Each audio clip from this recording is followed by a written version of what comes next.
Jangan lupa untuk subscribe dan nyalakan lonceng notifikasinya.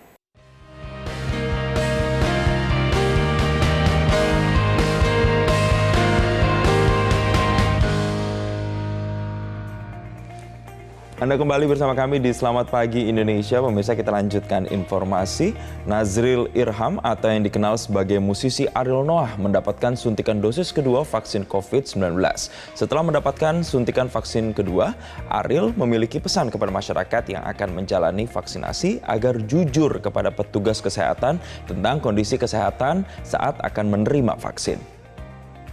Sebelum mendapatkan suntikan vaksin kedua, Ariel menjalani serangkaian tahapan screening, mulai cek suhu tubuh, mengukur tensi darah, dan riwayat penyakit lainnya. Setelah lolos dari pemeriksaan awal, Ariel kemudian disuntik vaksin Sinovac oleh vaksinator dan menunggu selama 30 menit sambil mendapatkan pemaparan dari tim medis lainnya. Setelah mendapatkan suntikan vaksin kedua, Ariel mengaku tidak merasakan gejala yang berat pasca penyuntikan vaksin tahap pertama lalu. Ariel berpesan kepada masyarakat yang akan menjalani proses vaksinasi agar jujur tentang kesehatan diri sendiri.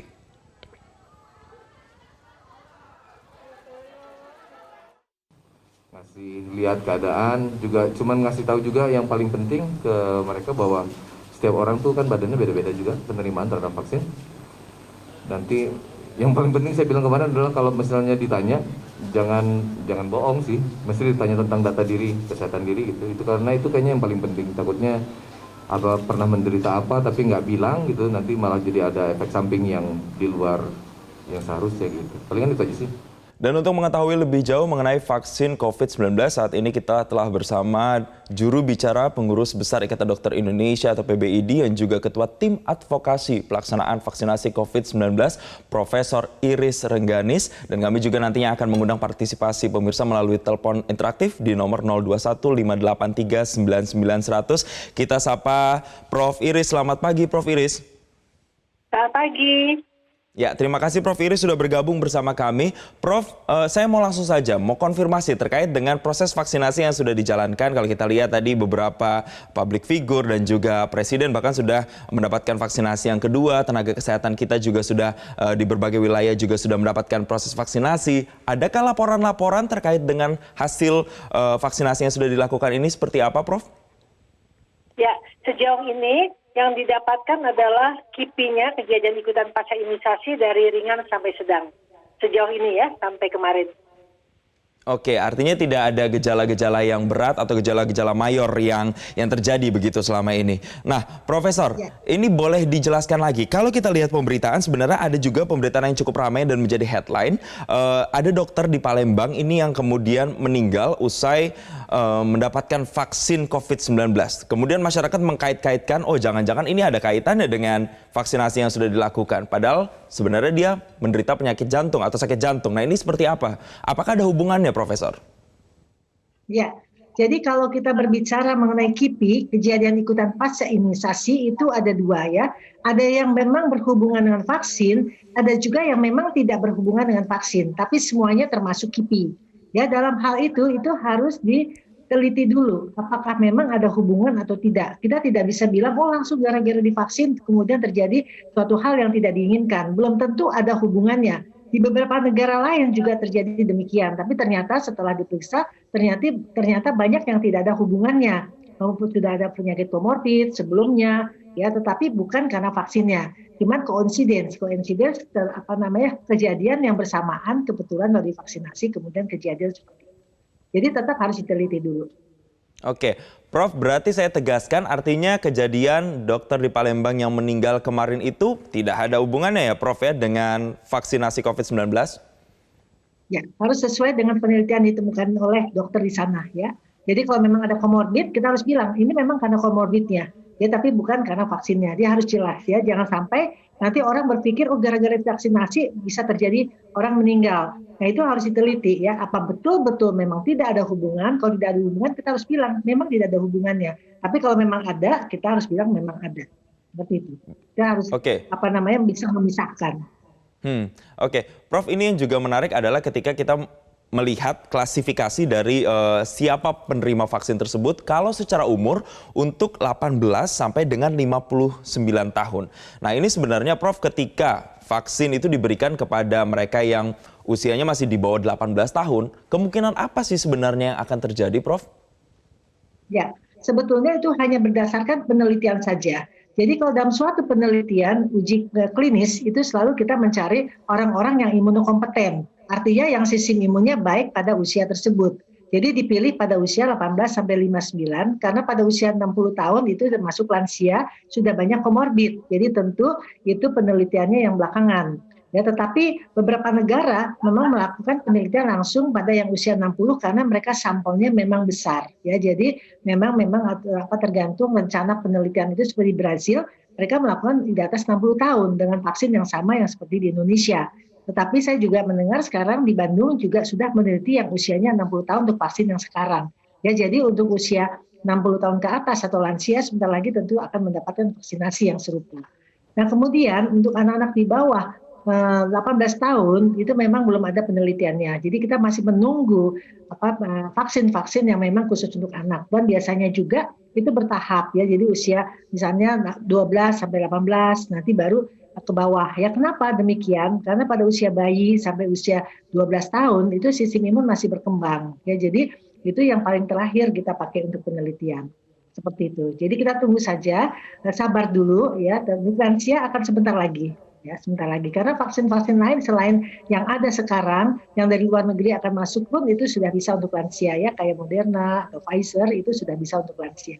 Tinggal kita tunggu saja kapan pemerintah akan bekerja sama untuk memasukkan vaksin tersebut. Oke, artinya vaksin untuk mereka yang di atas 59 tahun dan juga di bawah 18 tahun pun masih dalam proses penelitian dan nantinya akan mengikuti serangkaian uji klinis dan juga proses di Badan POM dan juga MUI. Prof, ini terkait juga dengan mereka yang di bawah 18 tahun. Kalau memang mereka tidak direkomendasikan terlebih dahulu untuk mendapatkan vaksin, apa yang bisa dilakukan ya Prof ya supaya benar-benar mereka bisa terlindungi sistem imunnya dan bisa kuat untuk bisa adaptif terhadap situasi pandemi ini, Prof? Ya, ini pertanyaan bagus sekali ya. Jadi memang kita selalu mengatakan protokol kesehatan 3M, sekarang malahan 5M ya, hindari kerumunan, mengurangi mobilitas. Nah ini dia yang mengurangi mobilitas. Jadi sekarang belajar di rumah, daring. Ya rata-rata semua masih belajar di rumah. Tetapi kadang-kadang, aduh lapar ya, begini ya, akhirnya ke mall, makan di mall. Nah hal-hal seperti itu yang tidak kita harapkan. Padahal belajar pun sudah melalui daring. Jadi sebaiknya memang betul-betul kondisi saat ini kita kan tidak lockdown negara kita, tetapi kita harus mengurangi mobilitas. Itu sangat penting. Nah disiplin daripada orang masyarakat di negara kita itu yang kurang. Ya jadi walaupun sudah ada vaksin, tapi kalau disiplinnya kurang, 5M tidak dijalankan, kan dikhawatirkan vaksin jadi sepertinya seakan-akan tidak banyak gunanya. Karena kalau kita sudah divaksinasi pertama, kemudian menunggu 14 hari, itu tertular masih bisa saja. Karena vaksin belum terbentuk antibodi, ya baru sekali suntik. Nah karena itu, apalagi yang tidak dilakukan penyuntikan, tetap protokol kesehatan dan juga makanan sehat, ya seperti itu di rumah harus diperhatikan. Jadi mohon juga untuk orang tuanya itu membantu untuk menjalankan 5M termasuk anak-anaknya, diberi edukasi di rumah. Yang kita takutkan adalah sekarang klaster penularan itu di rumah. Bahkan kita sudah berhati-hati, tetapi orang keluar masuk yang ke rumah kita, yaitu orang tuanya atau kakaknya yang sudah besar ya, yang memang harus keluar ya. Nah itu juga kalau perlu di rumah harus pakai masker saat mereka mau sama-sama ya makan bergantian seperti itu untuk menjaga kondisi saat ini. Karena penularan sekarang sudah terjadi di mana-mana. Jangan vaksin kita baru mulai ya, jadi kita berharap vaksin pun itu bukan satu-satunya yang untuk menghentikan pandemik, tapi salah satu untuk menghentikan pandemik. Ini bukan satu-satunya. Jadi salah satu dan satu-satunya itu berbeda ya kata-katanya. Oke, ini salah satu alternatif dan saya juga ingin menegaskan lagi nanti Prof Iris di segmen berikutnya kalau ternyata vaksin dan obat ini adalah ternyata dua hal yang berbeda. Kita akan bahas lebih detailnya seperti apa Prof Iris dan juga untuk pemirsa yang Anda ingin berpartisipasi nantinya dalam telepon interaktif bersama kami terkait dengan vaksinasi COVID-19, Anda bisa menghubungi di nomor 0215839900. Kami akan kembali usai jeda, tetaplah bersama kami.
Anda kembali lagi bersama kami di Selamat Pagi Indonesia. Saya kembali lagi ke Prof. Iris. Prof, menyambung pertanyaan saya di sebelumnya. Ini beda, Prof, vaksin dengan obat.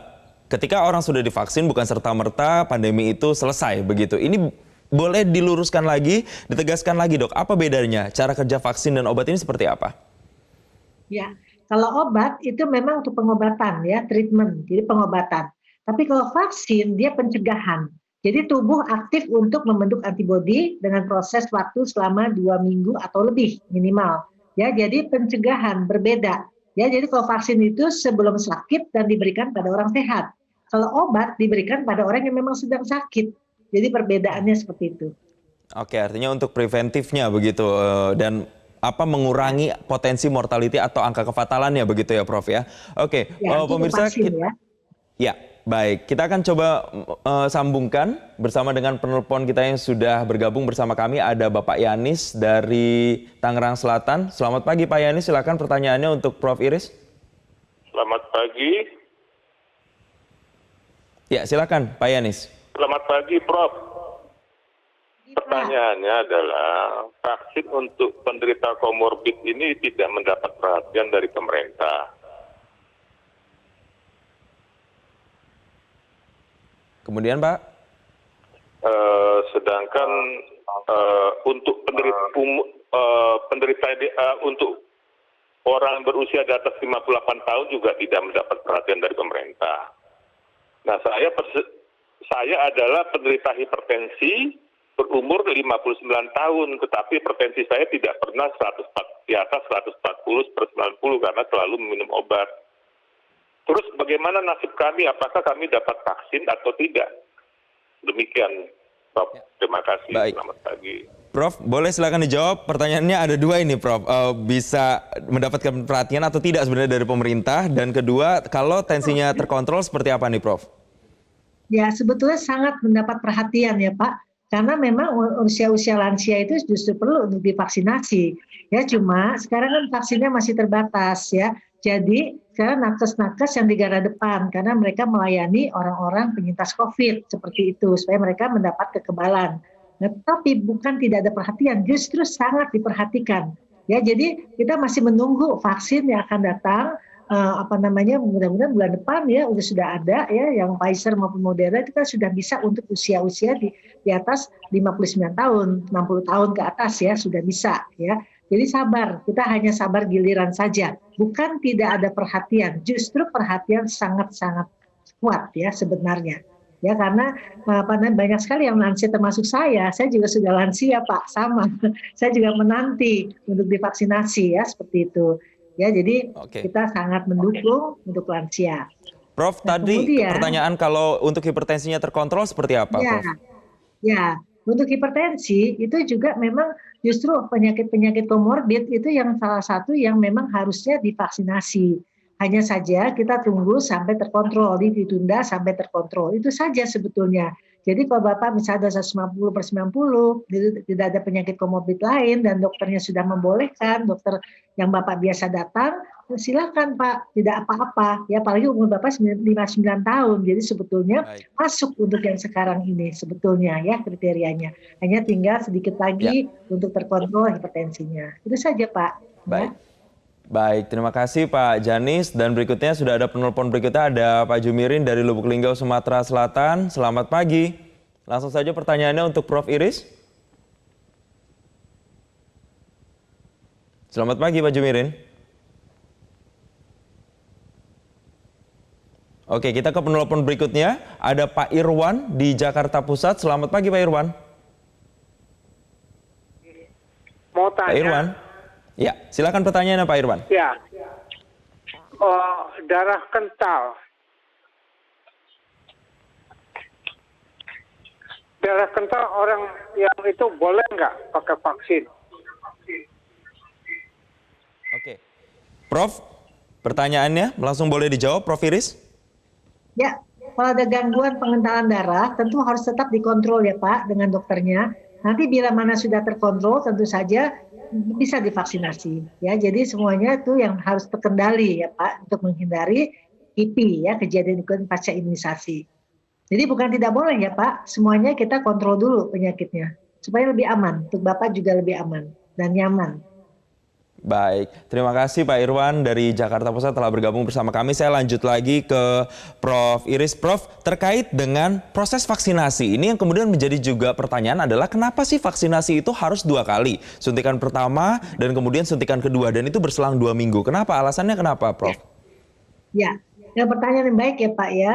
Jadi vaksinasi ini kan vaksinnya vaksin mati. Vaksin mati itu aman, artinya virusnya sudah tidak bisa bereplikasi atau mau ngapa-ngapain dalam tubuh kita tuh sudah tidak bisa ya vaksin mati. Karena itu dia diberi satu adjuvan. Adjuvan adalah suatu zat untuk meningkatkan pembentukan antibodi supaya bisa bertahan lama ya. Nah itu adjuvan diberikan, tetapi belum cukup juga ya. Jadi untuk memaksimalkan atau mengoptimalkan antibodi yang perlindungan dalam tubuh, dia diberikan 2 kali. Karena dalam 1 kali belum ada timbul antibodi perlindungan. Karena ini vaksinnya vaksin mati. Memang kelemahan vaksin mati adalah pemberiannya seringkali lebih dari 1 kali supaya antibodi bisa terbentuk dengan baik, antibodi yang memberi perlindungan yang kita sebut antibodi netralisasi ya. Jadi jaraknya 14 hari dari penelitian. Nanti hari ke-14 itu diberikan lagi, baru antibodi itu akan naik. Jadi waktu pertama kali suntik vaksinasi itu tubuh diperkenalkan dengan vaksin dan mempersiapkan pembentukan antibodi, kemudian antibodi sudah mulai naik. Tetapi belum sampai yang maksimal atau optimal ya. Kemudian kasih lagi yang kedua baru dia naiknya cepat ya. Nah, itulah yang kita harapkan, antibodi netralisasi, antibodi yang dapat memberi perlindungan. Kalau 1 kali belum muncul antibodi perlindungan itu belum cukup ya. Nah, tapi ingat vaksinasi itu bukan segalanya. Jadi walaupun sudah mendapat kekebalan setelah vaksin, tetap protokol kesehatan tetap harus dijalankan. Nah, sekarang sudah 5M ya, bukan 3M lagi.